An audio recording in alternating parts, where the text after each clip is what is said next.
Baby Boomer fans, we are Jackie and Janine, the Pfeiffer sisters, and love to talk about the 1950s, inviting you to reminisce with us as we explore experiences of that decade. Grab your favorite malt or Green River, make sure you are wide awake, and get ready to be inspired about the 1950s. Welcome to the 1950s Fun Chat. Hello, viewers and new viewers, and I don't like to say old viewers, but viewers who have joined us before. And if you are new, or even if you aren't, it sure helps us if you want to subscribe to our channel. So as you're watching this, what is that, Jackie? You always give that good introduction about subscribing to our channel. Well, you just did. Okay. Welcome, everybody. So it's that red button. It's that red button that says subscribe. Yeah. Boy, we'd sure like to have you subscribe. And of course. And then, of course, there's a blue thumbs up button. Yes, for sure. So anyway, folks, do go to see that purple banner below there. www.whilethewindmillwatch.com is a very informational source. It talks about these fun chats. In fact, the previous 115 fun chats. 215, pardon me. Yes. 215 fun chats. The vendors, we have about 37 vendors, where you can purchase the book, or you could also go there to find out what these authors are doing, where they might be signing books or attending. And I mentioned previous fun chats. You go in the upper right-hand corner, you see our little book, While the Windmill Watched, A Slice of Rural America in Our 1950s. That is the book that spurred so much more in our lives, including these 1950s fun chats. And we view these some fun chats as a review of recent history, the 1950s. So if you're a history buff, or even if you're not, check them out. So today we're very, very honored to introduce you to our guest. His name is Marc Johnson, a man who has had immense impact on youth for beyond 52 years in the state of Colorado. Marc was born in 1945 in Chadron, Nebraska. He graduated from Colorado State College, now University of Northern Colorado, and did graduate work at the University of Colorado.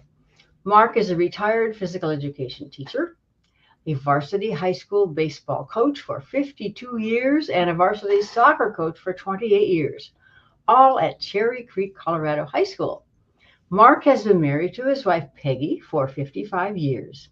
They have 2 adult married children, Carrie and Tyler, who have given them 6 grandchildren and 2 grandsons and 4 granddaughters.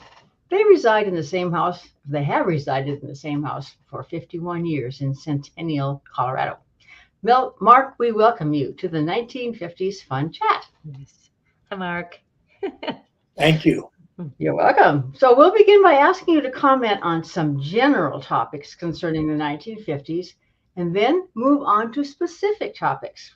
So to begin, how do you see the dynamics of families during the decade of the 1950s in comparison to those of today? Well, I think that what I remember in the 1950s is that, the family was the biggest thing that there was. And I grew up in a rural community of about 2,000 in Crawford, Nebraska. It was an interesting time because it was just after I was born, just at the time that the World War II was ending. So I think that that particular time period was a change, without a doubt, from what had happened before, and certainly what there is now. But the family dynamic was extremely strong. One of the things that I remember the most, of course, is in our family was that each day we never locked the house. We never had to at that time. You never had to lock your cars.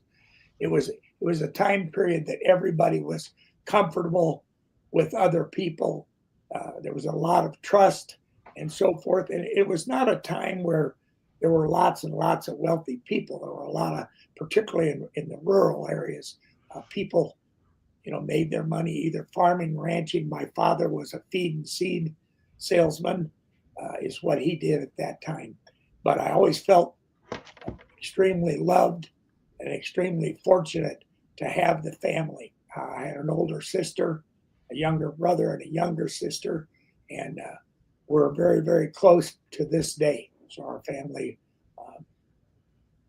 family dynamic was one of love. Mm-hmm. That's great. And then comment on what you found recently. Excuse me? Comment, please, on what you have found as far as family dynamics more recently. Well, I think I've tried to keep our family dynamic similar to what mine was, that everybody, is important, and that you're trying to. My philosophy in life and in coaching is be the best you can be. And that is as a father, as a grandfather, as a son, as a husband, as whatever it is, as well as in the athletics part of my life. Everything was based on trying to be the best you can be the best person you can be, try to be kind, try to be respectful, try to do those things. And I think that was a family dynamic that was shared with me, that I try to share, and I hope that my children share the same type of thing. So in that sense, the family, in my case, is extremely important. That dynamic is what I live for, to be very honestly. I couldn't be happier with what my children are doing and what my grandchildren are trying to do, and so forth. And of course, Marc, I would be remiss not to bring up my wife, because she is as good a mother and grandmother as there is. Marc, is there a specific time that, especially during your years of coaching, that you can see a tidal wave starting to occur in the realm of family dynamics or respect for teachers? Yeah, I think the biggest, I get asked this in my speaking engagements all the time, what has changed in the kids in 50 years? And I said, what's really changed in kids is only a sense of entitlement. There's more of a sense of entitlement now with younger people than there was when I was young. I mean, I remember my dad specifically saying things, like, if you expect something, then you have to earn it. You can't demand respect. You have to earn it. You have to earn what you want. You have to go out. And that was typical of a rural community, as you two know. In a rural community, it was a lot of hard work. I mean, you were expected. I mean, I know I got my first jobs at 15, 16 years old, and my father and mother expected me to be the best I could be at what I was doing. So the thing that I love today that's beginning to happen, that I thought our society had drifted away from for some time, is there seems to be a revival right now on younger people in terms of knowing that there's a bigger source than just themselves. And I noticed that they're having revivals at colleges all over the country and so forth. That we hadn't seen that for a long time. So I know that's heartwarming for me to see that.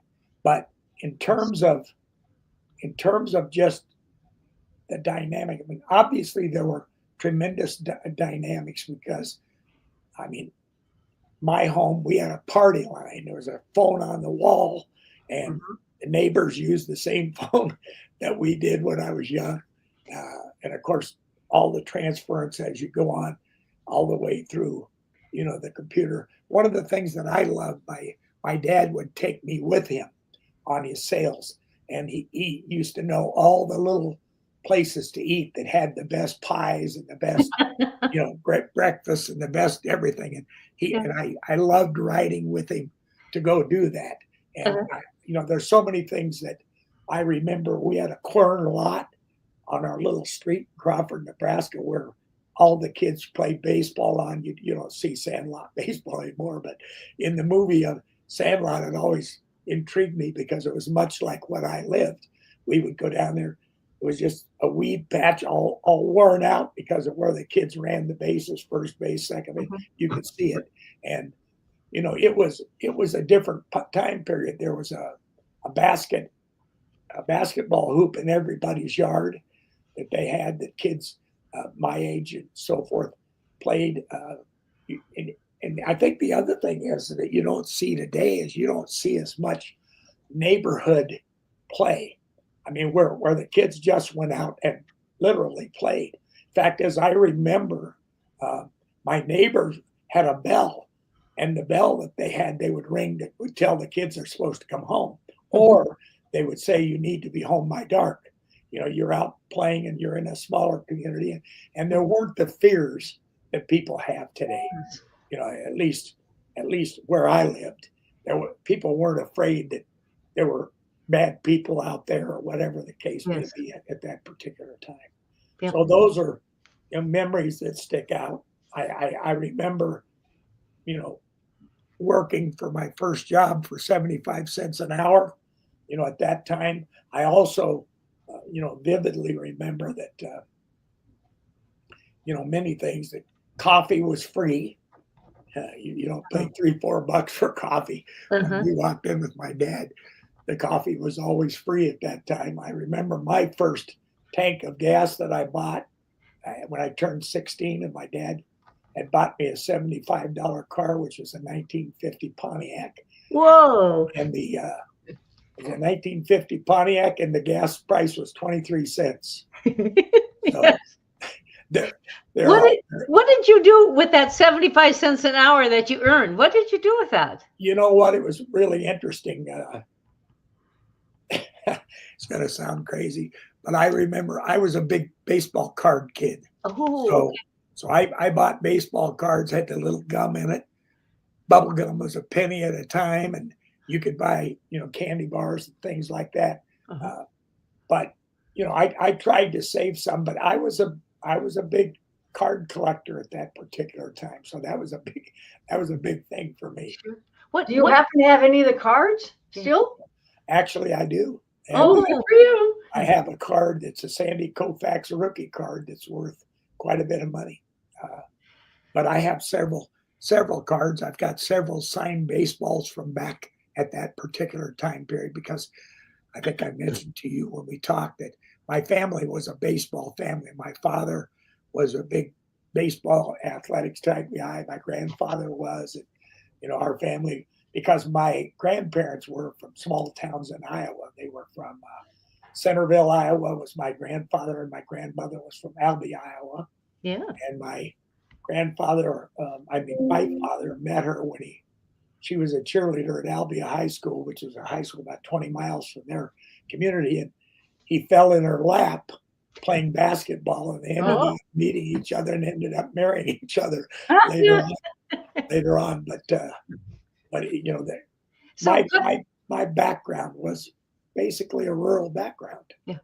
Coming from the Midwest, did you have a favorite professional baseball team, or did your family? Absolutely. The Chicago Cubs was probably the closest team to where my family lived. So my dad and my grandfather would listen on the radio, to the baseball games all the time, as well as the Green Hornet. And I can't I'm trying to remember some of the other radio shows, but I remember them listening to them, and they were a lot of stories. Yes, were on the radio at that time. Well, was Fibber McGee and Molly? Yeah, absolutely. Yeah. Fibber McGee and Molly were big. Yeah, I think the Lone Ranger might have been on radio. The Lone Ranger was my first love. Yeah. As far as a movie was concerned, I loved the Lone Ranger and how he rode off into the sunset. Yep. With the dust behind you. Oh yeah. Cool. So we've talked about those family dynamics things. Well, can you get now dynamics of the family changed? How did the economic dynamics change from the 50s until recently? The economic dynamics changed, obviously, because everything went up. As you were growing up, I remember my parents talking about how expensive things had started to get, food, clothing.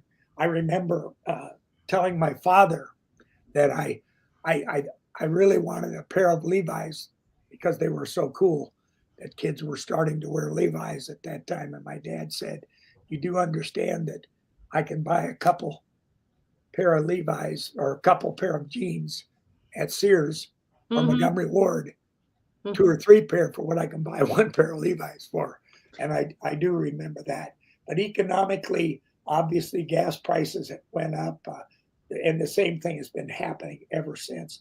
I think part of it was because there was so much money involved at that time in the World War II machine. People, working for the government for what they needed for World War II. Definitely. So let's switch gears here and get more personal. And that is, how did your coaching career come about? And was becoming a baseball coach sort of an extension of your PE teaching job? Yeah, I would start by telling you this. I had a huge love of baseball, and I was a football quarterback. I played basketball. I played all the sports, but I just absolutely loved baseball growing up. And I think I did because the love of my grandfather and my father was that as well. And so when I got into high school and so forth, and we did not have high school baseball. We had summer Legion, American Legion baseball was at that time. So I went into my father and I said that I wanted to be a coach. And my dad said to me that he said 2 things. He said, "If you're going to coach, you're probably going to have to be a teacher." And my counselor has said, "I see you more as a lawyer, as a a defense lawyer type tryout lawyer because you like to talk." And so forth. And I said, "But what I really want to do is I really want to teach and coach." And my dad said to me at that time, he said, "I'm 100% behind you, but the one thing I'm going to ask you is that whatever you do, you be the best that you could possibly be." And that's kind of where I learned what I told you earlier. He said, "I don't care if you're a piano player." His brother played in a major orchestra at that time, the Tommy Dorsey Orchestra. His brother and my dad, was an athlete who went on to farm, seed feed sales. But he had told me, he said, "The one thing I want to teach you is if you're going to be a coach is that you'll never please all the people all the time." And that was something that proved to be, 100% true. And when I got to college, I played baseball in college as well. And I went on after college to become a physical education teacher. I started at Cherry Creek High School, Cherry Creek Middle School, which was junior high at that time. And I got drafted into the Army. And that was after 1 year. And so I ended up being very, very fortunate. I got into special services, which is not special forces. It was athletics. And I became the baseball coach at Fort Hood, Texas for 2 years. When I came home, and that was during Vietnam, which was very, very fortunate for me. When I came home, they said, "You're going to be the baseball coach at Cherry Creek High School. We want you to be with this one person for 1 year, but he's actually a football coach, and then it's yours." And I was the baseball coach for 52 years. And it was an extension of my physical education because I'd had such a wide sports background that physical education was really easy for me. I taught racket sports. I taught team sports. I mean, all different kinds of things, and even things as simple as the frisbee. Well, Mark, you can know the game, but how do you learn to coach young people? Okay, it's really interesting that you would ask that because I feel very, very strongly about this. And I think it's true in all facets of life. I don't care. It's your business, what you do. Everything's about relationships and trust. And trust is the hardest thing to get and the easiest thing to lose. And once you can develop that connection with your players as a coach, and that they trust you, and that they know you love them, and that they know that, I mean, even when you have to discipline them, I've had to say this sometimes where I said, do your parents ever get upset with you? Did they ever raise their voice to you? And they'll say, yeah. And I said, do they still love you? And they say, yes, they do. And I said, well, it's the same way. Sometimes I have to discipline you. I have to say something to you. But the relationship is what's the most important. And for me now, having retired just a year and a half ago from that, that's what I miss the most about coaching is the relationships. I mean, I have very close relationships with my former players. I tell people all the time, they call me when things are going really, really good or when things are really rough. They're going through some rough times. And at those times, you just try to encourage them, to build them up, and to say you're going to get through it, or I'm really proud of you. I'm getting married. I'd like you to come to the wedding, whatever the case may be. But for me, I can simplify it by just saying everything. At my age, everything is about relationships and trust. I mean, if I was in business, it's about relationships and trust. If I was driving a truck, it's about the relationships I develop and the trust that I develop with the people that I work with. So for me, I would just say that is something that I learned along the way. And when people trust you and when they feel that your relationship is strong, things have a way of working out. And the other thing is that I'd like to believe I'm a strong Christian, and that is part of it too, because when you know that there's something far bigger than you, and as an athlete or a coach, I think one of the things that you have to teach is it's not about winning is a byproduct. Okay, it's more about the journey. The journey is what you remember. I mean, you can look at rings and trophies and all this kind of thing. And the bottom line is there's no U-Haul trailer behind a hearse. So you can't take any of that kind of stuff with you. But what you can is what you can leave. And leaving is that legacy that you hope that they carry on. And that there's, things that how important love is, how important connection is, how important commitment is. Those things are things that I think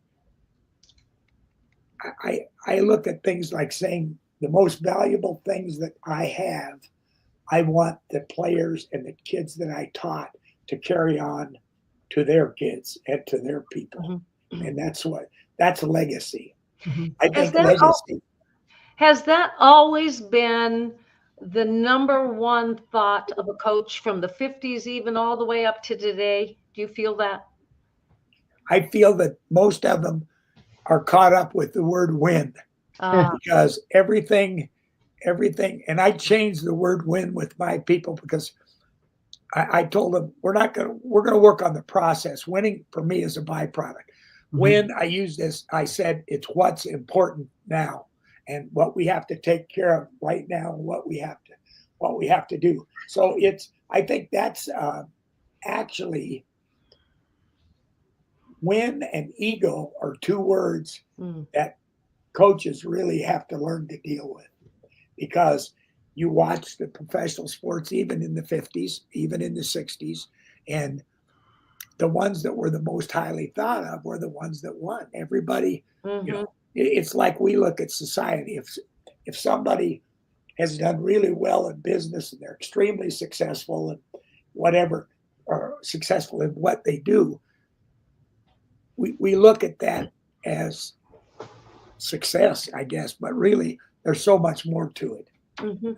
I think in the end, I like to tell people when I'm speaking, in the end, all the things that I was fortunate enough to have coaches and players and stuff, parents, everybody that was involved to do what we did, in the end is really of little value.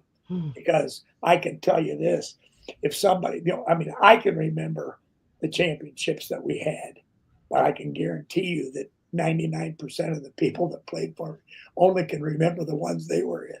So, so it's more about the journey. And what did the journey teach me?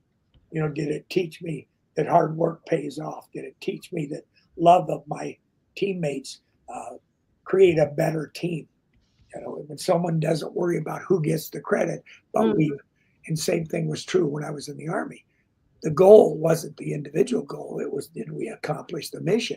Did we accomplish what we, as a team, as a business, did we accomplish what we wanted to accomplish? And, I've always learned another thing that I would share with you.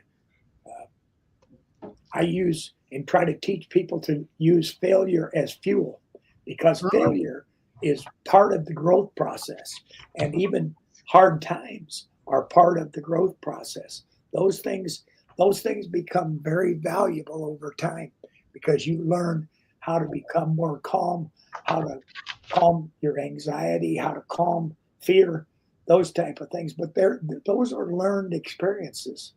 And when you feel loved like I did in the family that I was in, and I hope that that's the case in the family that I'm in, that's a strong bond. That's an extremely strong bond, that that you have a support system. And and again, this is not true for everybody, but for me, if you're a Bible believing person, that is another incredible support system. So I think that you realize, I told somebody this morning, I had a thing come up, the young lady's going to go in for heart surgery. She's scared to death. And I just texted her, God's got you, and you're going to be okay. So all of those things are part of growing up. And the one thing that I would like to say about the 50s, those inherent things were what I was taught between 1 and 15. And that would have been, for me, between 45 and 60. Okay, I graduated from high school in 1963. But at those basic, I look at the words that I told you, love, commitment, those were things that I was taught. Courage, those things I was taught between 1 and 15 in the 50s. And I think that that's what, I got to be careful with this because I am older and I have my own opinion about things. But I think that that's part of what is causing the division in our country right now. We can't agree to disagree. My thought process is I grew in the Midwest. I mean, everybody was of one, at least where I lived, of one political party at that particular time in the Midwest for the most part. But everybody agreed to disagree. It was okay. Yes. In fact, as we learn from each other by doing that, right now, we're in a position that everybody, if you don't think the way I think, or or whatever it is, and it's not, in my mind, it's not a good thing. So I like to look back to the 50s and to the 60s and say, what I learned was, God, family, country. Mm-hmm. That's what came first. I mean, can you ever think of any situations in which there were difficulties with parents of a player and you had to iron out something? Absolutely.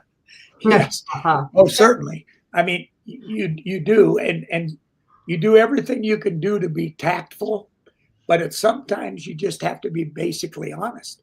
And I've had times where I've had to say, as a baseball coach, if I thought your child, who I think the world of, was a starting player, he would be, or she would be, whatever the case may be. Mm-hmm. And sometimes you have to say, you think that your son deserves this or should be hitting in the 3 spot, the 4 spot, whatever. If I thought so, he would be there. But the one thing I ask for input, always from my coaches, from my players, and even from parents. I'll listen to you. You can talk to me at any time you want to. I hold the fact that I will make the final decision, and you may like it and you may not like it. But it came right back to what my dad taught me. He said, if you think in any business, let alone coaching, that you're going to please all the people all the time, you're not. Yeah. And you have to understand that there's going to be people that like you, there's going to be people that don't like you, and you just have to react accordingly. And so what I did as a coach, and I've done this several times, I would look in the mirror and say, are you doing this for you, or are you doing this for the best interest of our organization, of our team? Is this for the best interest of our team, or is this because somebody, and I got to coach my own son, and that's tough, and he was a very, very good player. But at the same point, you have to look at it the same way. Do you? And I had a former coach say, an opponent of mine say, you're harder on your son than you are on any other player. And I said, I didn't realize that. And he said, well, I'm just telling you from the outside you are. And I think it's because, you think you don't want people to think that he's getting something he didn't earn. Yes. So, Yes. How did your son accept that? Well, my son, he knew, he accepted it well. And he is now, he played baseball at Arizona State after college, after high school and so forth. He was a real good player. Yes. He's got a son that's the same way. Both sons are heavily involved in baseball and so forth. But he handled it well. He knew that he was real good. He did tell me a story, and I learned this from my father that you guys will enjoy. When my dad wanted to discipline me, he had a unique way of doing it. Instead of raising his voice, or instead of just getting irate, he would look at me and he would go, you're better than that. You're a better person than that. And I expect more of you. Okay. And I use that same thing, with my son. And I would look at my dad. I remember telling my dad, I'd rather that you just verbally undressed me and just yelled at me and we got it all over with, because now I have to go out and think about what you said all the time about, Yes. you're a better person than that, whatever the case may be. So I feel, as I look back on it, I feel like there were some really, really valuable things. My dad graduated from high school in 1932, I think, and my mother the same way. Very, very Midwest values. They grew up in Iowa. My dad moved to Nebraska. I grew up in Nebraska. I know we mentioned something about vacations. Our vacations were to my grandparents every summer. We'd get in the car, drive from Nebraska all the way into southeastern Iowa, and that was our big deal. It was to get together with our family, and my grandparents on one side were 20 miles away from my grandparents on my dad's side. My grandfather was a conductor on the I think, trying to remember, I think it was the Burlington. Okay, sure. Yeah, it was in Iowa, and Centerville was a big railroad town.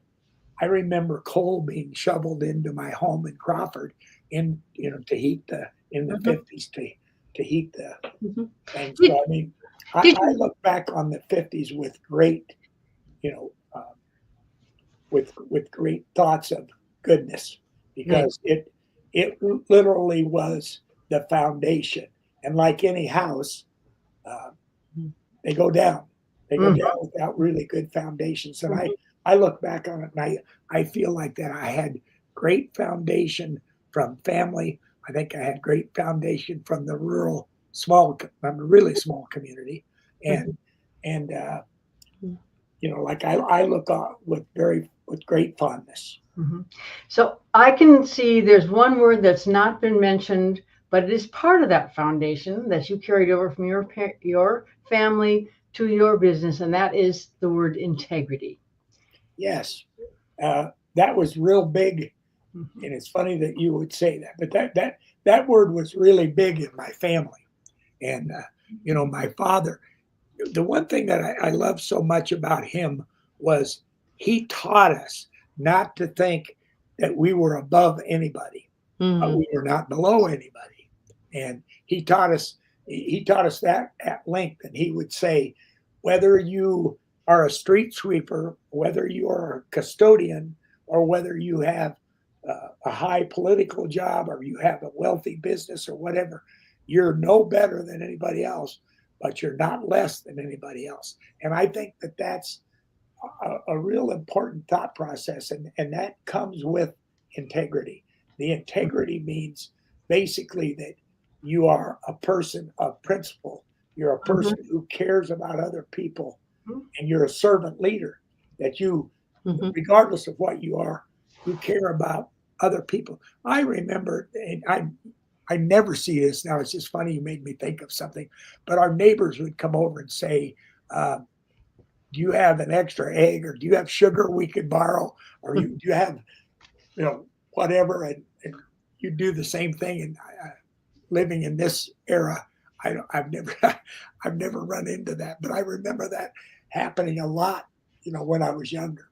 And my dad would say things like, we had an older couple that lived next to us, and he said to me, he said, why don't you and your brother go over and mow the lawn?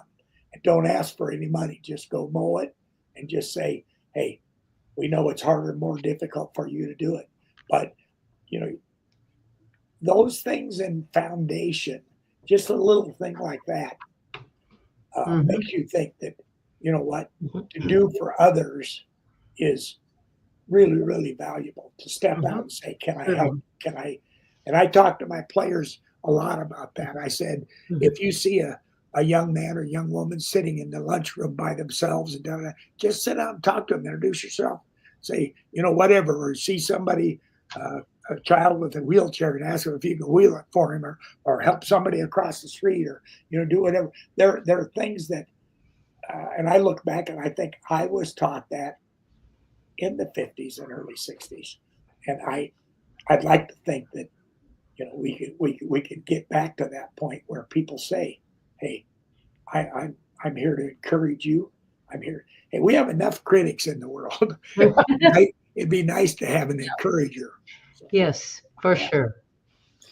Jackie, do you have anything else that you'd like to ask Marc? Or we are nearing the end of our chat. We are. I think what my next question was probably already been answered, and that is, Marc has a long, long list of awards and titles, but he has told us of what he is most proud of, and that is the relationships. Yeah. So that would have been my question, but from now on, I think we thank you for that wonderful capsule of the Midwest, and hopefully it will continue. Yes. Oh, listen, I'm honored to be here. I realize that I have my own opinions and so forth, but that's what we want. but I will tell you what, I think there are opinions that were instilled in me. And I think the words you said, the integrity, the commitment, the connection, the love, those things are just huge. And the more we can get back to that, I think the better off we as a society will become. Right. Well, thank you very much. You're very welcome. Glad to have you so much. It's interesting that you note those words of especially integrity, because I think a lot of people realize that they have had that growing up in the 50s, but have been unable to express it. So thank you very much for sharing that with us in your heart. I know, and it was from my heart, because I look back on it as I'm talking to you, and I look back on what my grandparents and my parents meant for me, and I think that's quality, and I'll live with that the rest of my life, and I'm very thankful for it. So thank you too. Thank you. You're welcome. And those of you who have watched this, we do thank you for it. And tell your friends and even your relatives about this 1950s fun chat. So until next time, toodaloo. Bye-bye.